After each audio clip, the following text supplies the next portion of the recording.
hi friends अस्सलाम वालेकुम இன்னைக்கு சும்மா ஒரு மினி vlog பார்க்கலாமா ஒரு கைப்பிடி புதினா போட்டுக்கங்க கொஞ்சமா மல்லித்தலை போட்டுக்கலாம் ஒரு பச்சை மிளகாய் ரெண்டு பெரிய வெங்காயம் கொஞ்சம் உப்பு இது சூப்பரான பிரெட்ல ஒரு ஸ்நாக்ஸ் செய்ய போறேன் அப்புறம் இத அரைச்சு எடுத்ததுக்கு அப்புறம் ஒரு பவுல்ல போட்டதுக்கு அப்புறமா ரெண்டு முட்டை எடுத்துக்கலாம் நான் நாட்டு முட்டை எடுத்துர்க்கேன் நீங்க நார்மல் முட்டை எடுத்துக்கலாம் அது நல்லா அடிச்சு விட்டுட்டீங்கனா அது நல்லா வந்து mix ஆயிடும் அரைச்சது கூட mix ஆனதுக்கு அப்புறமா அப்புறம் 4 பிரெட் எடுத்துர்க்கேன் 4 பிரெட்டை வந்து அப்படியே வந்து தோசை தவால வந்து கொஞ்சம் நெய் ஊத்திக்கலாம் சரிங்களா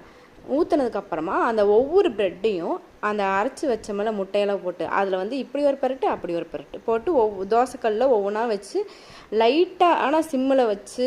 சூப்பரா சுட்டு எடுத்தீங்கனா சூப்பரான ஸ்நாக்ஸ் அவ்ளோ டேஸ்ட் அவ்ளோ சாஃப்ட்டா இருக்கும் கண்டிப்பா ட்ரை பண்ணி பாருங்க புதினா தலை வந்து இந்த வெயில் டைம்ல ரொம்ப நல்லது